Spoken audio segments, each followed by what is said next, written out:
Les habitants de mon pays ont désespérément besoin de la paix. Mais comment construire la paix sur des fausses communes? Comment construire la paix sans vérité ni réconciliation? Comment construire la paix sans justice ni réparation?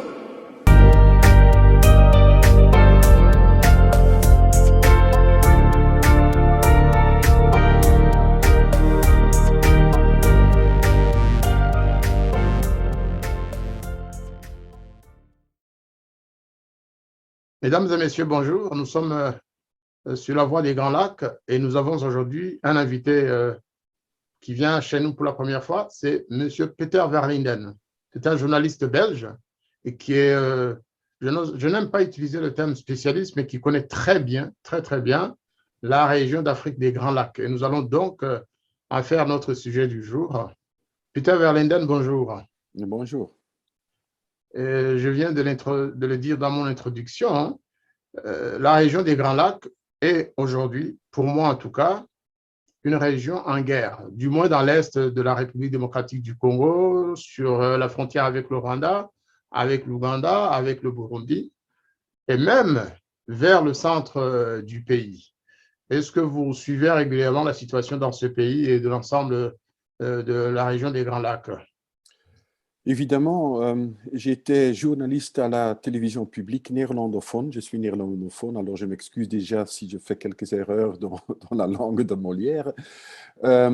J'ai été journaliste à la VRT, la télévision publique flamande, depuis, pour la radio, depuis 87 déjà, et depuis 91 pour la télévision. Et je m'ai spécialisé, moi non plus, je n'aime pas tellement le terme expert ou spécialiste, surtout comme journaliste, on n'a pas toujours l'occasion de se spécialiser vraiment en profondeur. Mais néanmoins, j'ai eu l'occasion de travailler sur la région depuis cette période-là, ça fait plus que 30 ans. Et depuis 2-3 ans, quand j'ai pris ma retraite à la VRT, j'ai encore plus de temps pour m'orienter dans ce dossier. Malheureusement, à cause du corona, on n'a plus pu voyager dans la région. Mais grâce aux beaucoup de moyens de communication, et pas seulement les médias sociaux, aussi des contacts directs que j'ai avec beaucoup de gens sur place, j'essaie de suivre du plus proche possible ce qui se passe vraiment sur le terrain. Et comme vous dites, c'est vrai, c'est malheureusement vrai que la situation, surtout dans l'est du Congo et même un peu plus loin jusqu'au centre, c'est très malheureux, mais c'est déjà très malheureux et très tragique depuis beaucoup d'années. Hein. N'oublions pas que la situation sur place, sur le terrain, ça fait depuis, je dirais, 94 et même un peu avant que ça a commencé à devenir très sérieuse. Et ce qui est encore le plus malheureux, c'est que pour le moment, l'intérêt chez nous en Occident pour ce qui se passe là-bas sur le terrain est très mince, aussi bien dans la politique que dans les médias classiques. Et je pense et je crains que s'il n'y aurait pas plus d'intérêt des grandes puissances et aussi des politiciens européens pour ce qui se passe vraiment là-bas sur place, la situation pourrait encore durer très longtemps avant que ça peut commencer à améliorer. Vous avez pleinement raison. Il ne se passe pas un jour, effectivement, qu'on annonce des morts dans la population civile, dans l'armée congolaise, la mort de rebelles d'origine rwandaise ou ougandaise, la mort de rebelles d'origine burundaise. Et tout ça se passe sur le territoire congolais. Au nord, c'est à Rutshuru, à Masisi, en Ituri, à Goma, dans les montagnes, dans les volcans. Au sud, c'est à Uvira et dans les hauts plateaux. Parce que là, il sévissent aussi des rebelles burundais. Il ne faut pas l'oublier. Donc, on peut vraiment affirmer que l'est du Congo, la frontière du Congo avec le Burundi, avec le Rwanda, et avec l'Ouganda, c'est une situation de guerre quasi permanente. Et il y a quelques jours, hein, figurez-vous que le président Kagame a trouvé les mots pour provoquer les Congolais, pour dire qu'il allait poursuivre les FDLR au Congo, les FDLR qui ne sont plus actifs dans cette région, à moins que je je ne dispose pas d'informations. Qu'est-ce que vous pensez de la situation, justement? Écoute, c'est une situation très, très complexe et très compliquée puisque selon les recherches des experts de l'ONU, et ça ce sont des sources assez fiables, pas jusqu'au dernier détail, mais quand même on peut se baser sur ces recherches, on parle de entre 140 et 150 groupes rebelles qui sont actifs dans toute cette région que vous venez de décrire. Il faut bien savoir que ces différents groupes de rebelles, que ce n'est pas homogène. Il y en a qui sont pleinement soutenus, ça on sait depuis beaucoup d'années, par les régimes de Kigali. Il y en a quelques-uns qui sont soutenus sans doute par l'Ouganda, par le Burundi. En fait, il y a des luttes inter-rwandais, inter-ougandais, inter-burundais qui se sont transportés vers le Congo et qui ils mènent leur guerre sur un autre territoire que là où ils devraient le faire. Tout ça, c'est vrai, mais il faut aussi ajouter que tout cela tourne autour des richesses de la région. La raison pourquoi j'ai écrit un livre là-dessus il y a maintenant 6-7 ans. J'avais fait en 2013 un grand documentaire sur cette problématique et ça n'a pas changé entre-temps, malheureusement. Et en fait, ce que nous avons constaté, basé aussi bien sur nos propres recherches sur place que sur les rapports qui existent et les témoignages qu'on peut suivre chaque jour, comme vous le faites, comme moi je le fais, il faut conclure que tout tourne sur les richesses du Congo. Et la raison pourquoi ces rébellions peuvent continuer, c'est parce qu'il y a des hommes, et des femmes peut-être aussi au pouvoir, qui s'enrichissent avec cette lutte. Il y a des indications fortes pour dire que le régime à Kigali ne peut survivre que grâce aux richesses du Congo. Il y a les chiffres qui indiquent que le Rwanda est devenu le premier exportateur du coton, alors que nous savons tous qu'il n'y a pas du coton. Enfin, il y a un très petit peu de coton, mais pas pour dire en grand nombre, mais pas vraiment du coton au Rwanda. Alors que le Rwanda est maintenant maître d'environ un quart du marché du coton dans le monde. Même chose pour l'or, pour l'Ouganda. Le dossier du Burundi est un peu plus compliqué. Là, c'est à une échelle plus basse et ça a commencé plus tard, l'implication des groupes rebelles burundais dans l'est du Congo, et c'est plus limité. Alors que pour le Rwanda et l'Ouganda, cette présence est très forte. Et alors, il y a ces groupes rebelles qui sont soutenus par les régimes de Kigali et de Kampala. Et d'autre part, et surtout, moi j'estime qu'il y en a plus soutenu par Kigali que par Kampala. Et en plus s'ajoutent évidemment les contre-rébellions, c'est-à-dire les groupes congolais ou d'origine rwandaise. On mentionne très souvent l'FDLR, mais je pense que vous avez bien indiqué, c'est aussi ma conviction, pas seulement conviction, je me base aussi sur les informations qui nous arrivent, qu'il n'y a plus vraiment un danger, pour vrai dire, de l'FDLR. L'FDLR, c'est quelque chose d'il y a entre-temps 15 ans, presque 20 ans. Tout le monde qui était, ou les personnalités les plus importantes et les moyens les plus importants desquels l'FDLR disposait, ça, c'est presque fini. Il y a évidemment des restes, hein. Il y a des groupuscules et qui se sont aussi attachés à d'autres groupes pour leurs propres intérêts, mais surtout pour l'intérêt des groupes sur place. N'oublions pas qu'il y a toujours officiellement plus que 200 000 réfugiés rwandais au Congo. Ce sont des gens aussi qui se sentent menacés très souvent, surtout par ces groupes rebelles qui sont soutenus par Kigali. Alors, il y a quelque part encore une FDLR, mais pas suffisamment fort pour être une vraie menace pour le régime de Kigali. Alors, c'est une de plusieurs de ces groupes rebelles. Mais après tout, ce sont les régimes qui profitent de ce chaos, qui bloquent en fait la solution et qui bloquent la paix.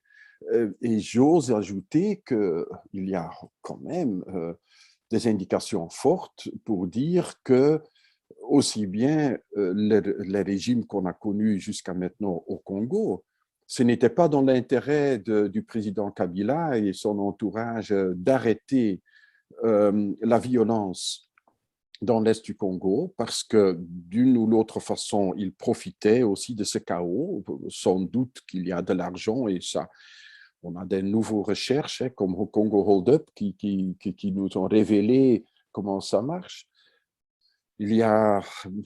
On a quand même, je n'ose pas dire des preuves parce que c'est très difficile d'avoir de vraies preuves dans ce genre de dossier, mais des indications fortes pour dire que les régimes congolais, aussi bien de la famille Kabila que maintenant du président Tshisekedi, profitent toujours plutôt du chaos que d'une possible situation de paix. Parce que dans une situation de paix, il devrait se responsabiliser pour l'exploitation des matières premières, pour les taxes qui sont relevées.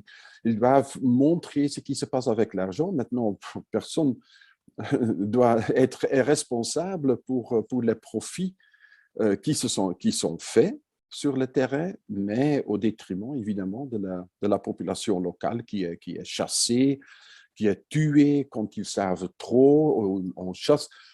Pourquoi il y a tant de violence envers des civils? Parce que les civils, là-bas, il n'y a pas de confiance de certains groupes rebelles en certains groupes civils, hein, parce que ce ne sont pas des gens qu'ils peuvent utiliser pour leur propre profit. Alors, ces gens doivent quitter. Et en terrorisant les villages, certaines communautés, ethnies, on dirait même, à certains endroits, les gens vont quitter et alors les rébellions, les groupes rebelles, les milices, ont champ libre pour exploiter les minéraux et les envoyer vers Kigali ou Kampala. Ça, c'est un peu, en gros, l'analyse que, pas seulement moi, mais ce que je fais depuis beaucoup d'années, mais basée évidemment sur beaucoup de sources qu'on essaye de suivre. Je vais revenir sur la déclaration de Paul Kagame sur notamment les FDLR, effectivement. Oui, mais écoute, oui, évidemment, j'ai suivi cela, mais ce n'est pas nouveau. Paul Kagame cherche toujours un moyen, depuis beaucoup d'années déjà, hein, c'est une sorte de répétition, parce qu'il cherche toujours comment dire ça un prétexte. Un prétexte, voilà, je cherchais le mot en français. Un prétexte pour expliquer pourquoi il a droit à entrer sur le terrain congolais. Hein, c'était déjà le cas en 96 avec l'attaque des camps de réfugiés rwandais.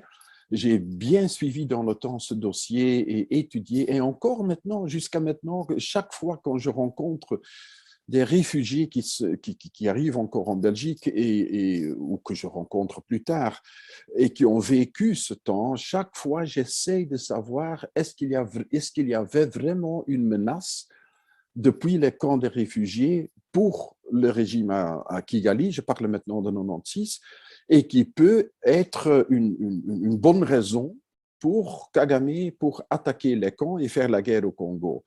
Et même sur base des recherches scientifiques, parce qu'entre-temps, on a pas mal de recherches scientifiques, on peut dire non, il n'y avait pas vraiment une bonne raison pour justifier cette attaque. Mais en fait, on arrive dans la même situation chaque 2-3 ans de nouveau, et on a eu M23, on a eu CNDP, on a eu autant de groupes rebelles qui étaient clairement, au début évidemment, Kigali, Kagame disait non, non, non, nous ne sommes pas derrière ça, nous n'avons rien à voir avec ça.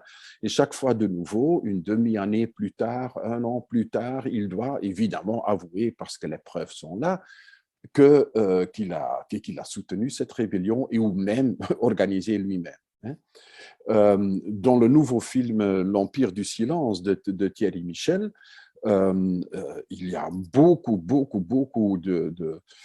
d'indications, même de preuves accablantes pour indiquer la responsabilité de Kigali, du régime de Kagame, FPR, pour ce qui se passe au Congo. Et on parle de centaines de milliers de morts, il n'y a pas de doute de cela. Mais c'est la même chose aujourd'hui. En fait, la déclaration de Kagame, le tout récent discours de Kagame, c'est la répétition, il fait toujours la même chose. Et évidemment, puisque l'Occident ne réagit pas, il sait très bien aussi pourquoi il donne son discours en Kinyarwanda. Évidemment, avec les médias sociaux, ça passe maintenant plus vite pour l'apprendre et pour le distribuer aussi chez des gens qui ne maîtrisent pas le Kinyarwanda. Mais en fait, il prépare de nouveau le terrain pour justifier à un certain moment, on ne sait seulement pas comment, on ne sait pas quand, hein, mais pour un certain moment, envahir de nouveau le Congo, et à ce moment, il va dire « Ah, mais je vous ai dit que quand il y a une menace pour nous, c'est mon devoir comme président du Rwanda, etc. etc. » Mais cette menace n'est pas là. Il crée les menaces virtuelles, hein, pour justifier ses propres actions. Non, c'est très, très malheureux. Mais évidemment, ça ne peut continuer que parce que Kagame, comme aussi Museveni jusqu'à un certain point, et Tshisekedi, enfin tous les dictateurs sur place, enfin Tshisekedi, c'est un peu... J'ai dit dictateur, disons autocrate, hein, les gens qui ont le tout pouvoir. Le mot dictateur est peut-être un peu difficile. Pour Kagame, je n'hésite pas de dire dictateur. Museveni, Tshisekedi, c'est un peu plus flou, parce que là, il y a quand même possibilité d'avoir une certaine opposition, même si cette opposition est toujours aussi menacée, enfin, soit. Mais c'est toujours pour ces autocrates, c'est parce que si long que ces autocrates et leur entourage et leur élite profitent de la guerre, du chaos, que ça peut continuer. Et si long qu'eux, ils sentent et ils savent qu'ils ont toujours le soutien des grands pouvoirs dans le monde, des Américains, des Britanniques, de l'Union européenne, etc., ils vont continuer. Ce ne sera qu'au moment que ceux qui leur ont mis au pouvoir et leur tiennent au pouvoir disent « maintenant c'est fini », comme ils ont fait à un certain moment avec Kadhafi, avec Saddam Hussein, avec Habyarimana, avec Mobutu. Ce sont ceux qui sont la garantie pour le pouvoir, qui ont les choses en main. Et plus au nord, M. Velindan, à la frontière ougando-congolaise, on pensait que les choses allaient mieux parce que les deux pays ont signé un accord de coopération militaire et ils engagent des opérations militaires conjointes. Hein. C'est bien parce que après tout, ils sont souverains. Mais est-ce que ce contrat et les opérations militaires congolo-ougandaises ne font pas nécessairement peur à Paul Kagame qui se sent un peu encerclé? Est-ce que ce n'est pas une raison pour qu'il fasse un peu de bruit pour montrer qu'il existe? C'est une situation très difficile à analyser. Ce qui se passe dans le nord-est, Ituri, enfin Beni, Butembo, toute cette région. Commençons par dire que c'est quand même remarquable qu'un groupe de rébellion, le fameux ADF, si jamais ça existe comme tel, peut exister depuis, entre-temps, plus que 10 ans, même plus, sans que un pouvoir national, le pouvoir congolais, peut mettre fin à ce moment, à cette rébellion bien circonscrite, bien claire, etc. Ça indique, comme nous connaissons aussi avec les autres rébellions, qu'il y a des amalgames, qu'il y a aussi des commandants militaires congolais, en fait, différents groupes qui ont intérêt à garder le chaos, qui ne veulent pas que cette rébellion, que ça soit fini. Et de la même façon, j'ai quand même beaucoup d'hésitance pour dire que cette action ougando-congolaise, que ça peut mener à quelque chose de positif. J'ai beaucoup de doutes. J'ai beaucoup de doutes parce que il y a des indications qui disent que l'ADF pourrait être quelque chose de tout à fait différent. Différent, c'est-à-dire pas islamiste, pas purement ougandais.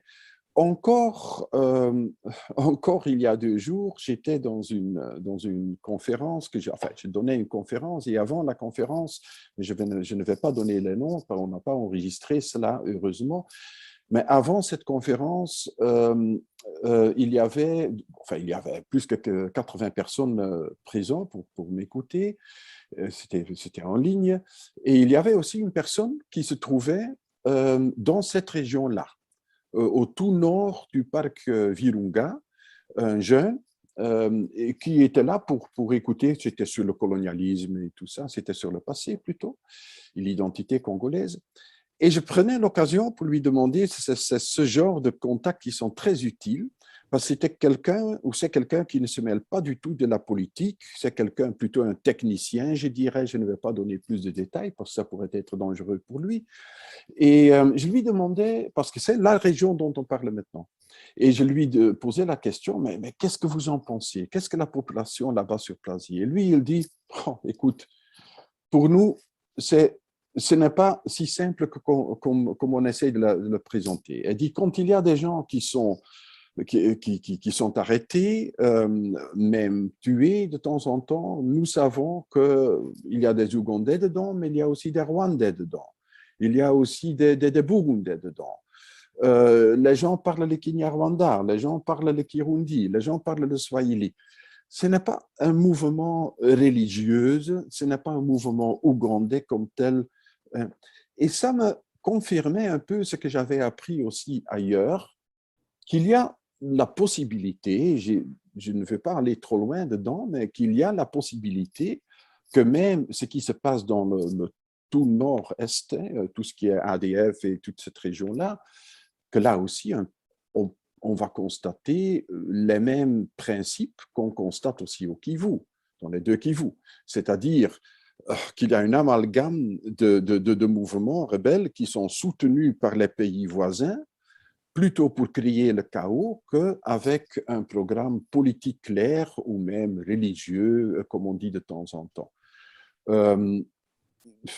Dans ce cadre, j'ai beaucoup de doutes sur les opérations conjointes ougandais-congolais. D'autre part, il y a un point important, ça c'est vrai, que si cette opération, ce que je pense que ça pourrait être vrai, si cette opération était construite sans l'implication de M. Kagame, évidemment qu'il ne va pas aimer cela. Parce qu'il ne veut pas qu'il y ait des choses qui se passent dans toute cette région desquelles il n'est pas au courant ou n'a pas donné son accord. N'oublions pas que l'Ouganda et le Rwanda se trouvent aussi dans une situation de semi-guerre. Ce n'est pas vraiment une guerre ouverte, mais c'est quand même un conflit important. N'oublions pas le blocage des frontières. Bon, on a ouvert maintenant Gatumba, mais ce n'est pas ouvert. Il y a encore, c'est plus flou que ça, c'est beaucoup plus compliqué que ça. Et ça ne fait que quelques années, après tout, enfin 15 ans environ, que l'Ouganda et le Rwanda menaient leur propre guerre sur le sol congolais.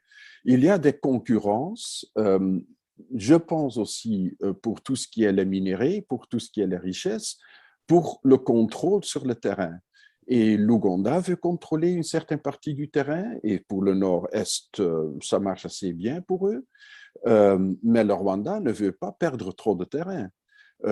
Et je pense aussi que c'est un peu les mêmes mécanismes qu'on voit que ce qu'on connaît déjà dans le Kivu depuis 25 ans. En réalité, moi, je me permets de faire une autre analyse. Vous voyez, le Rwanda, qui est déjà un pays enclavé par rapport à l'océan, par rapport à Mombasa, par rapport à Dar es Salaam, il s'est lui-même mis dans un autre enclavement. au niveau de la région parce qu'il a fermé les frontières avec Mhm. l'Ouganda, fermé les frontières avec le Burundi voisin. Mhm. Et en Tanzanie, il y a eu aussi quelques soucis il y a 2 ans pour les camions rwandais qui traversaient. Eh bien, à un certain moment, les pays voisins se sont dit, ben, on va se désenclaver en passant par des raccourcis.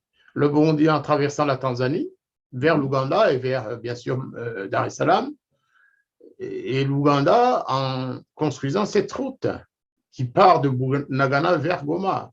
Mhm. Le Rwanda a dû se dire, mais qu'est-ce que j'ai fait? Je vais être plus enclavé que jamais. Et là, il donne l'impression de faire des gestes pour renouer avec les pays voisins, mais en fait, il se sent un peu étranglé aussi. Et ça a peut-être pu précipiter l'ouverture de la frontière. Oui, mais l'une analyse n'empêche pas l'autre. Je pense que même au contraire, je m'ajoute à votre analyse, mais euh, mon estimation, c'est que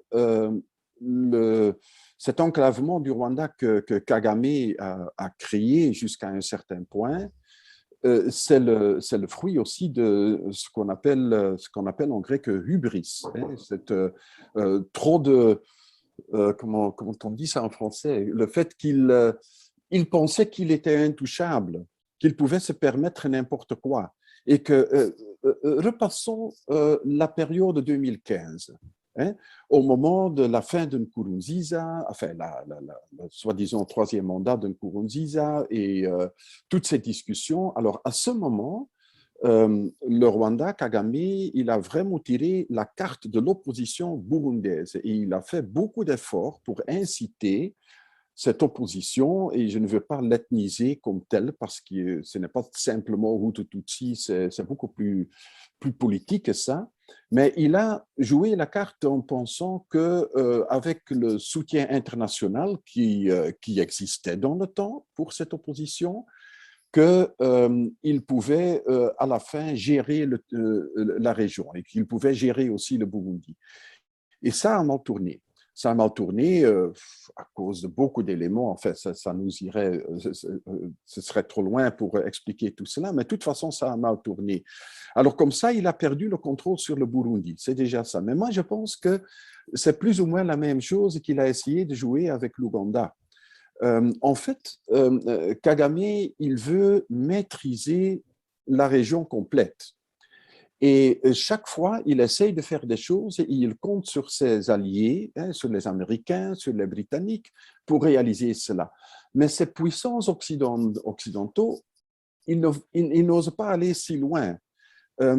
Personnellement, j'ai l'impression, et si on compare, si on va de retour il y a 10 ans et si on voit la situation actuelle, il faut quand même constater que si on veut ou non, mais que le soutien pour Kagame a fort diminué dans le monde entier. Il y a aussi beaucoup de choses qui se passent derrière les écrans. Hein. Par exemple, même si les montants ne sont pas tellement élevés, mais l'aide belge, l'aide de coopération au développement belge pour le Rwanda a diminué avec environ 50%. Hein. Le programme de la coopération au développement belge, le nouveau programme depuis 2019, c'est la moitié que le programme, avant, c'était environ 40 millions d'euros par année. Maintenant, ça a diminué jusqu'à environ 20 millions, 21, 22 au maximum millions en moyenne, hein, sur une période de 5 ans. On n'en parle pas. J'ai demandé dans le temps, en 2019, quand j'ai constaté cela, j'ai demandé de l'explication à ce moment au ministre belge qui était Alexander De Croo, maintenant le Premier ministre. Il ne m'a jamais donné une explication ferme. Nous avons constaté, j'ai dit nous parce que c'est ensemble avec ma femme que nous avons fait certaines recherches là-dessus, qu'il y a des choses qui se passent derrière les écrans. Et que comme toujours évidemment, et que le soutien pour le régime Kagame, ça tient encore du part de la Banque mondiale, ça tient plus ou moins, mais pas tellement enthousiaste. Mais n'oublions pas que juste je pense que c'est hier ou le jour avant, non, je pense que c'est hier, que le Burundi, enfin le lundi, toutes les sanctions contre le Burundi de l'Union européenne se sont levées. c'est déjà un signe très important, mais ce qui est pour moi encore plus important, c'est qu'immédiatement, je pense que c'est hier que ça s'est passé, que le Burundi et l'Amérique, le United Nations, les États-Unis, ont signé un nouveau accord de coopération sur 400 millions de dollars sur 5 ans, mais c'est tout à fait, enfin, ce sont des montants qu'ils n'ont jamais connus. Moi, j'ai l'impression que petit à petit, les grandes puissances occidentaux qui ont toujours soutenu Kagame, qu'ils cherchent un moyen pour échapper à ce devoir de toujours soutenir seulement lui, parce que ça devient trop risqué. C'est de À l'exception, disent certains, de la France et de l'Union européenne. Attention, faites attention. Ce que la France fait, dans mon analyse, et je ne suis pas le seul avec cette analyse, c'est vraiment pour la France. La France utilise le Rwanda pour faire leur boulot qu'ils auraient fait dans d'autres temps, ils l'auraient fait eux-mêmes, au Mozambique, même en Afrique centrale, même au Mali. C'est-à-dire qu'ils ont besoin de l'armée rwandaise pour faire leur sale besogne qu'ils ne peuvent plus faire eux-mêmes, ou parce que ça devient trop gênant s'il y a trop de militaires français qui meurent en Afrique, surtout dans une année d'élection, c'est très sensible, et aussi pour d'autres raisons de mobilisation de leurs propres armées, etc. Alors, et pour dire, les Africains, entre eux, ils vont résoudre les problèmes. Le soutien que la France, comme telle, donne au régime rwandais, c'est plutôt un soutien diplomatique, ça c'est vrai, mais pour leur propre profit.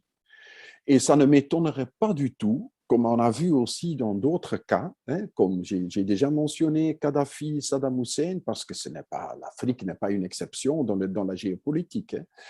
Ça ne m'étonnerait pas que si à un certain moment, pour Macron ou pour un autre président français, l'intérêt n'est plus là pour soutenir le Rwanda, qui vont laisser tomber le régime de Kagame. Ils ne sont pas mariés à Kagame.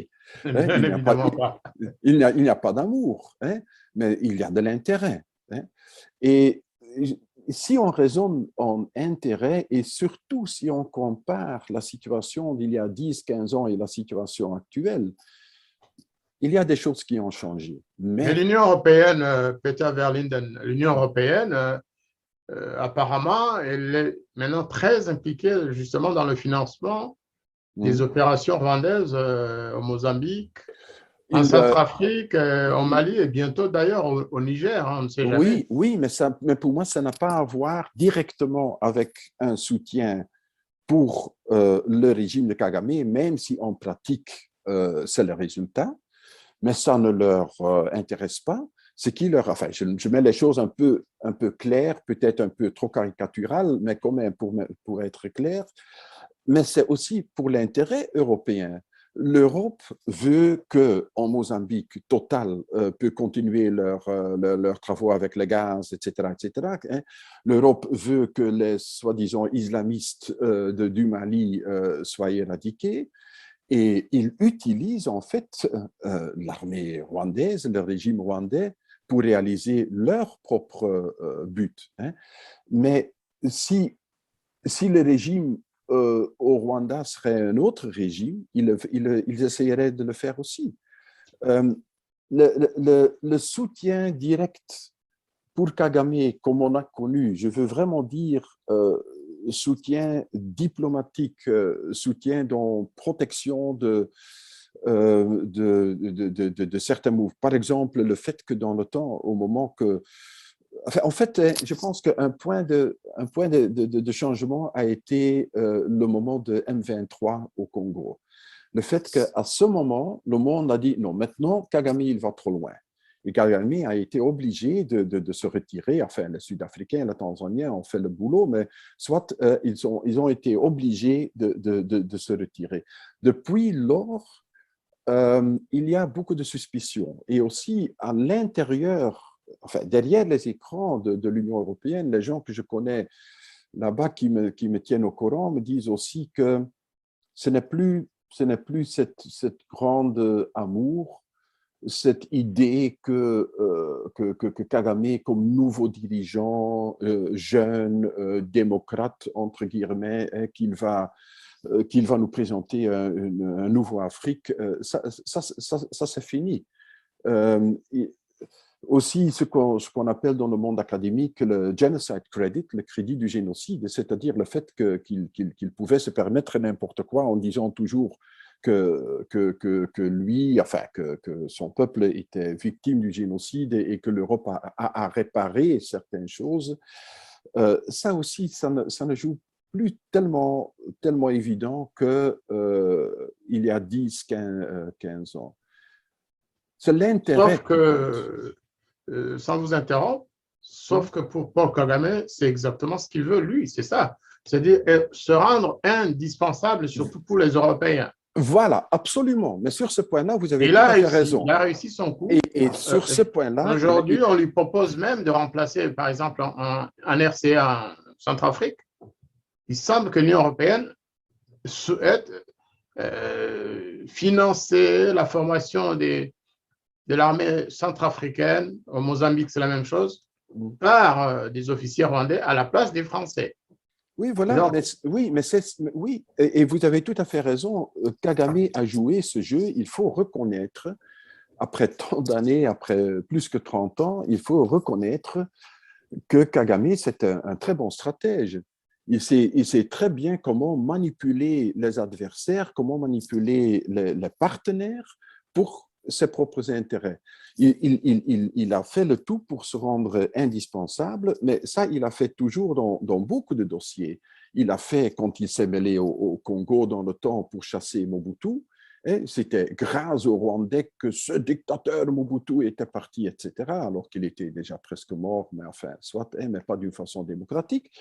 Il a résolu, entre guillemets, le problème des réfugiés rwandais pour lequel la communauté internationale, ni l'Europe, ni les Nations Unies trouvaient une solution dans le temps, etc., etc. Ça, il a toujours très bien joué. Ça, il faut vraiment avouer.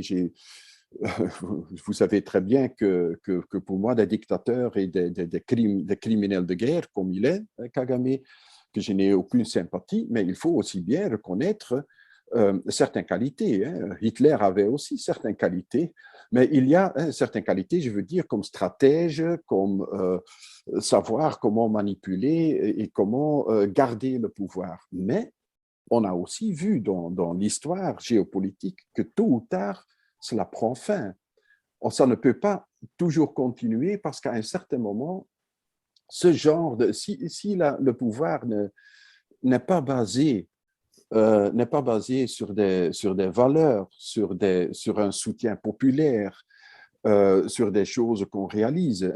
Par exemple, Kagame a toujours préconisé qu'il réaliserait le Singapour de l'Afrique, un développement économique de grande envergure et que la population rwandaise aurait une meilleure vie, etc.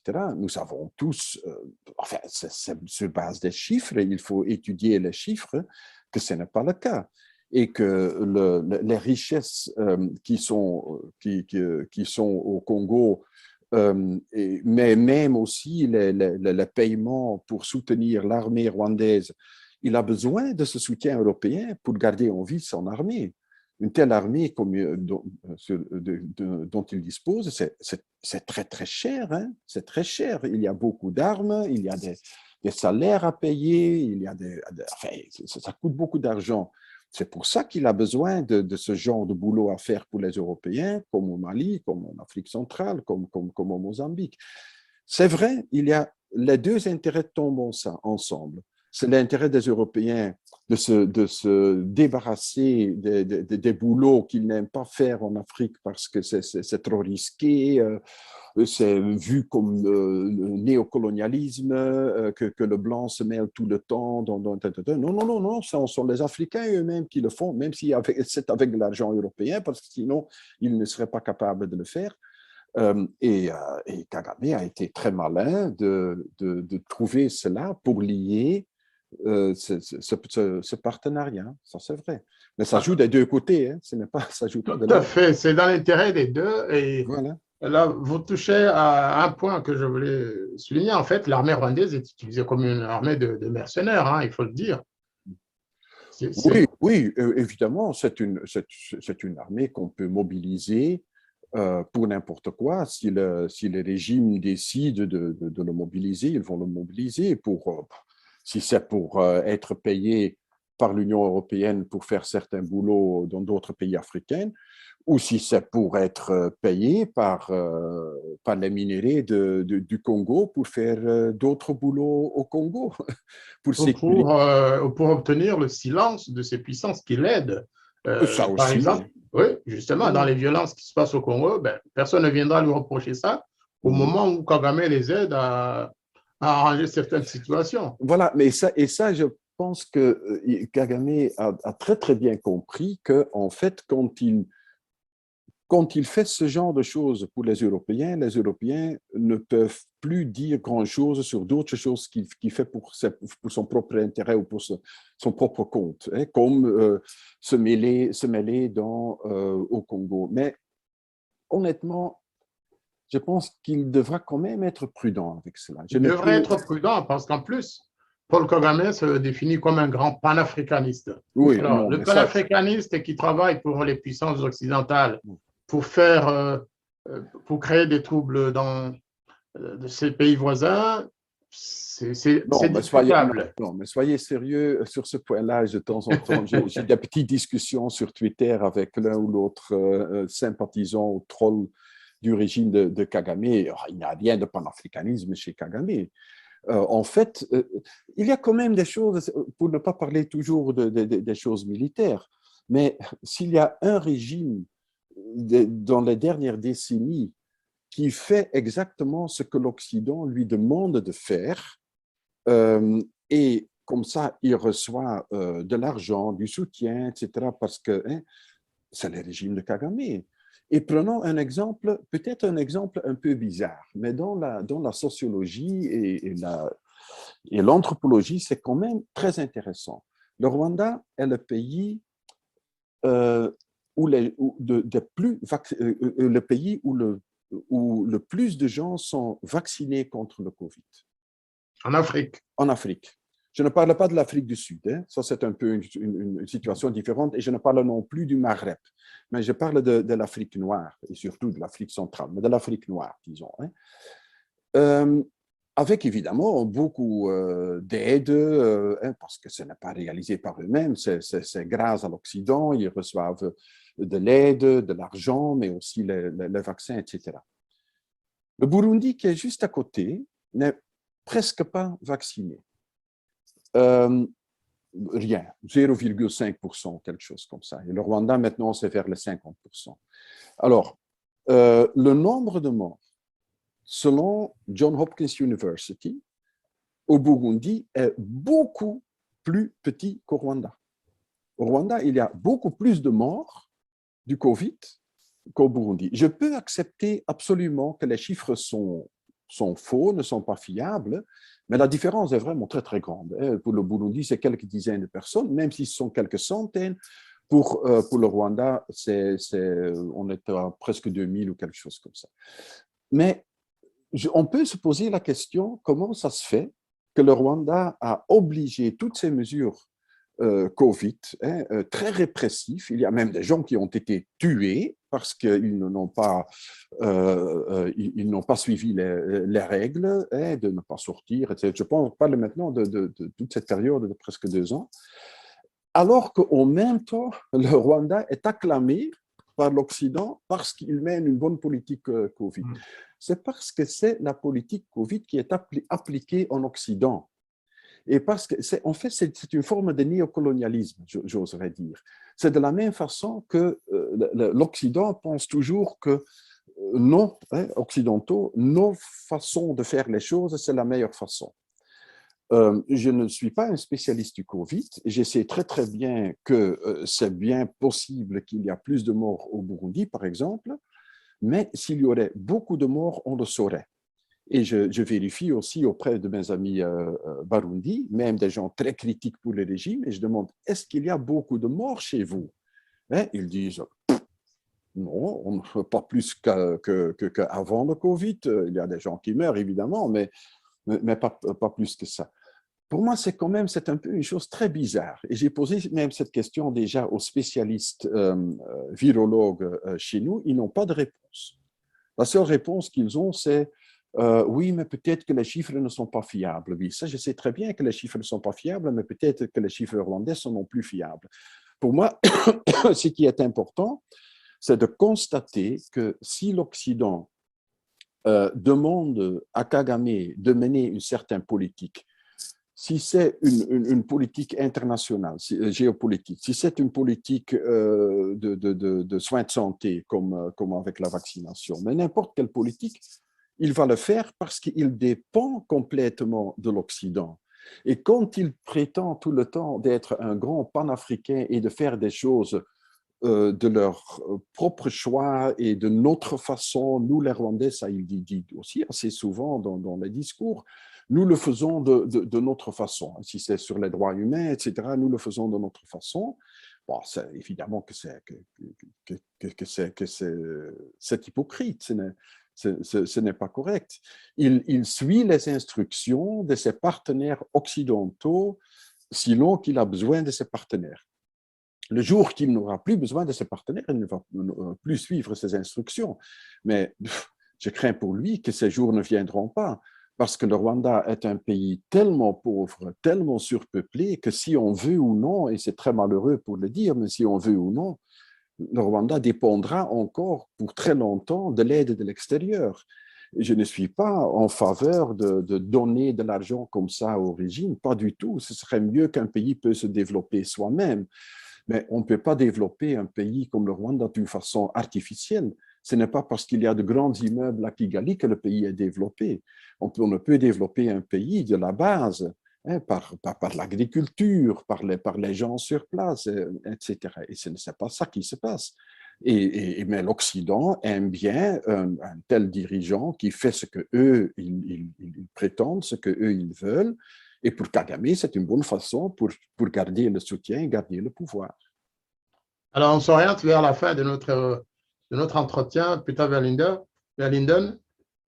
Est-ce que vous avez suivi ces derniers jours ce qui se passe à Kinshasa? Il y a eu une tentative, dit-on, de coup d'État, de renversement des institutions. Il y a même eu des arrestations. François Béat, qui était le patron de la sécurité, est arrêté. C'est ce qu'on dit. Je ne suis pas sûr de ça. En tout cas, j'ai lu ça dans la presse congolaise. Il y a eu aussi l'arrestation de plusieurs officiers. Est-ce que, comme certains le disent, le Rwanda aurait eu une main là-dedans, selon vos informations? Bon, c'est très, très, très difficile à dire. Je n'ose pas m'exprimer trop formellement là-dessus. J'ai connu François Béat très bien dans le temps, quand il était plus jeune, quand je fréquentais le Congo très régulièrement. C'était déjà dès les débuts, c'est un homme fort. Toujours. Et on sait tous que les personnes influentes soutenues par le Rwanda sont toujours mêlées dans le régime congolais. Il y en a qui sont assez ouverts, qu'on connaît par nom, parce que dans le temps, ils étaient liés à, par exemple, RCD Goma et d'autres mouvements qui étaient très pro-Rwanda, hein, dans le temps que le pays était divisé. Pour eux, on le sait. Pour d'autres, on le sait guère. Hein. Personnellement, je connais aussi des gens qui sont à l'intérieur du régime congolais, pour lesquels j'ai pas mal de soupçons que ce sont des gens qui jouent plutôt la carte Kagame, pas seulement ou pas nécessairement parce qu'ils sont ils ont une certaine sympathie pour le régime de Kigali ou même pas du tout pour la personne de Kagame. Ce n'est pas ça, mais c'est de nouveau intérêt parce qu'ils pensent, ils espèrent que ce serait mieux pour eux de choisir cette carte. J'ai vu ce qui s'est passé avec François Béat et avec un certain nombre de personnes. N'oublions non plus encore le pouvoir de Kabila et de la famille Kabila dans le pays. c'est très difficile de voir clair dedans, mais la seule chose que je veux et je peux dire, c'est que ça ne m'étonnerait pas du tout que d'une ou l'autre façon, Kigali était dans cette affaire. Et ça, je dis pas sur base de ce qui se passe maintenant, mais sur l'expérience de ce qui s'est passé avant. Hein. On sait très bien que depuis, oui, depuis la fin de Mobutu, que le Rwanda, que le régime de Kagame essaye d'avoir accès, de maîtriser le pouvoir du Congo. Kagame sait très bien que son propre pouvoir dépend aussi de la façon dont il peut avoir accès aux richesses du Congo et alors au pouvoir, parce que c'est le pouvoir du Congo qui doit lui donner l'occasion d'avoir accès à ces minéraux. Parce que si Kinshasa dit un jour maintenant c'est fini, hein, on ferme les frontières et c'est complètement fini. Et si on le fait, si on ferme les frontières entre le Congo et le Rwanda pendant 6 mois, le Rwanda est étouffé. C'est fini pour le régime parce que le régime dépend enfin pas à 100%, mais en large mesure de cet input de ces richesses qui viennent du Congo. Alors, ça veut dire que pour moi, ça ne m'étonne pas du tout, ça ne m'étonnerait pas du tout que si aussi dans ce dossier, le Rwanda, d'une ou l'autre façon, serait mêlé, même dans d'autres dossiers comme Thierry Michel indique aussi dans son film L'Empire du silence, ça ne s'est pas, l'influence du Rwanda ne s'est pas arrêtée avec la fin de la guerre, enfin, ou la démocratisation en 2006, hein, pas du tout. Hein. Les gens importants dans les guerres d'avant 2006, et les gens, je veux dire, des commandants, des officiers dans l'armée congolaise, il y a des gens dedans qui avant étaient rwandais et qui sont devenus congolais. Et ça n'a pas disparu complètement. Alors, ça ne m'étonnerait pas, mais je n'ose pas m'exprimer spécifiquement sur ce qui se passe maintenant avec François Béat. Je sais très bien que il y a toujours à l'intérieur des autorités congolaises, du pouvoir congolais, il y a toujours encore des gens qui jouent encore la carte de Kagame. Ça, c'est sûr. Est-ce que ces gens ont eu cette influence pour essayer de faire ce qui ne s'est pas réalisé, hein, un coup d'État? Ça, je n'oserais pas dire, mais ça ne m'étonnerait non plus. Parce que le tout pour ces gens, c'est d'être sûr de leur pouvoir. Et si Tshisekedi, à un certain moment, a tendance de changer, c'est un peu ce qui s'est passé avec Mobutu. À un certain moment, Mobutu, il n'a plus voulu jouer la carte des autres, et alors c'était la fin de son pouvoir.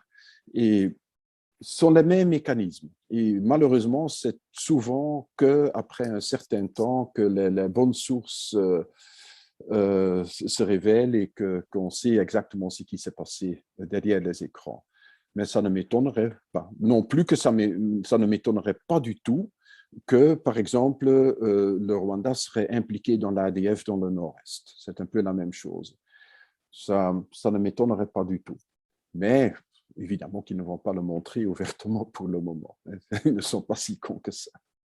Bien, Peter Verlinden, je vous remercie beaucoup pour ce décryptage parce que nous n'avons pas beaucoup d'experts, même si vous n'aimez pas être traité d'expert ou de spécialiste de l'Afrique des Grands Lacs, mais c'est une véritable expertise que vous avez donnée là et ça permet à notre public, à nos auditeurs de bien comprendre ce qui se passe aujourd'hui, même si on n'a fait que survoler. Hein, les prochaines fois, puisque nous n'hésiterons pas à vous réinviter dans notre studio, eh bien, Plaisir. on va peut-être examiner les choses de manière plus analytique, éventuellement pays par pays.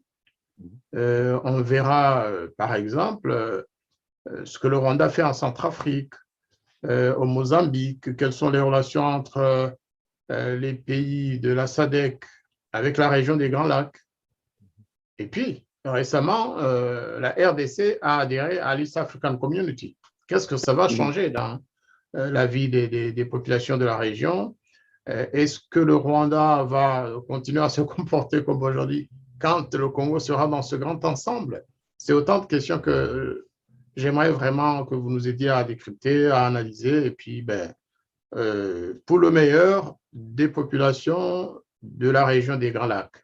Je vous remercie beaucoup, Peter Verlinden. Avec grand plaisir.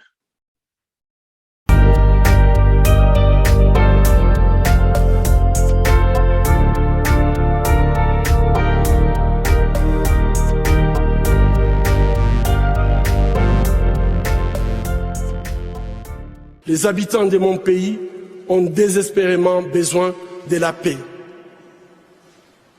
Mais comment construire la paix sur des fausses communes? Comment construire la paix sans vérité ni réconciliation? Comment construire la paix sans justice ni réparation?